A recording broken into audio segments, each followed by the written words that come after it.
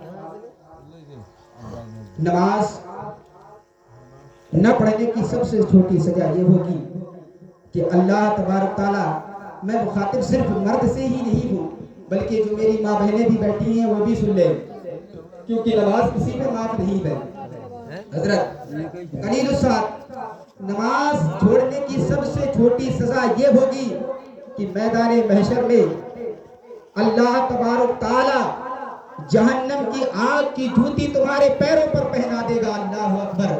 جہنم کی آگ کی جوتیاں تمہارے پیروں پر پہنائے گا، اور پیروں پر جب جہنم کی جوتیاں پہن لیں گے نا تو ہمارا جو بھیجا ہوگا وہ گرم ہو جائے گا، وہ تیزاب کی طرح کھولنے لگے گا اور کھولنا شروع ہو جائے گا۔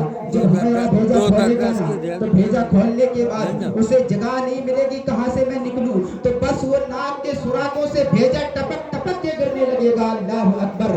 میرے مسلمانوں نماز مت چھوڑا کرو، کیونکہ نماز افضل عبادت ہے۔ نماز ہی قیامت میں سب سے پہلے پوچھی جائے گی۔ اگر تم نے اللہ کے رسول صلی اللہ علیہ وسلم کی حدیث پاک ہے کہ اگر نماز نہ پڑھو گے تو کل میدان محشر میں کیا ہوگا؟ تمہاری پکڑ ہوگی۔ ان اولیاء متقون، تمہاری پکڑ ہوگی۔ اب پکڑ کیسی ہوگی؟ پکڑ ایسی ہوگی، اللہ کے رسول صلی اللہ علیہ وسلم بیٹھے ہوئے تھے، صحابہ آ گئے، عرض کرتے ہیں یا رسول اللہ فدا کا امی کا، یا رسول اللہ ہمارے ماں باپ آپ کے قدموں پر، یا رسول اللہ قیامت کی کچھ نشانیاں بتا دی جائے، جہنم کی کچھ نشانیاں بتا دی جائے۔ اللہ کے رسول صلی اللہ علیہ وسلم ارشاد فرماتے ہیں اے میرے پیارے صحابہ، میں نے جہنم میں کچھ لوگوں کو ایسے دیکھا۔ یا رسول اللہ کیسے دیکھا؟ کہتے ہیں کہ وہ ننگے سر کے بل ٹکے ہوں گے اور جہنم کی آگ میں جل رہے ہوں گے۔ میں نے حضرت صدیق اکبر سے کرتے ہیں یا رسول اللہ وہ کون لوگ ہوں گے جو جہنم میں سر کے بل ٹکے ہوں گے، جہنم میں جل رہے ہوں گے؟ اللہ کے رسول صلی اللہ علیہ وسلم ارشاد فرماتے ہیں وہ لوگ ہوں گے جو نماز کا وقت ہو جایا کرتا تھا، اذان ہو جایا کرتی تھی، پھر نماز پڑھنے جایا کرتے تھے۔ اللہ اکبر۔ نماز تو پڑھا کرتے تھے لیکن بعد میں جایا کرتے تھے۔ جب ان کی سزا کا عالم یہ ہے تو جو نماز نہیں پڑھتا ہے اس کا عالم کیا ہوگا؟ اللہ جانے، اللہ کا رسول جانے۔ اس لیے میرے پیارے اسلامی بھائیوں، نماز کسی پر معاف نہیں ہے۔ آگے حدیث شریف میں سنیے، حضرت اما عائشہ صدیقہ رضی اللہ تعالی عنہا ارشاد فرماتی ہیں، وہ کہتی ہیں کہ جب نبی کریم صلی اللہ علیہ وسلم کا وصال کا وقت قریب آ گیا، جاگنی کا وقت قریب آ گیا، تو اما عائشہ صدیقہ فرماتی ہے میرے رسول یعنی ہم اور آپ کے رسول سیدنا امام محمد صلی اللہ علیہ وسلم فرماتی ہیں کہ جب آپ کا جاگنی کا وقت قریب آ گیا تو آپ کے جسم اطہر سے خون ٹپک رہا تھا، آپ کے پیروں سے خون ٹپک رہا تھا، آپ کو کھڑے ہونے کی استطاعت اور طاقت نہیں تھی۔ جب طاقت نہیں تھی اما عائشہ صدیقہ کو قریب میں بلایا، ایک طرف حضرت عباس لمبردار کی جو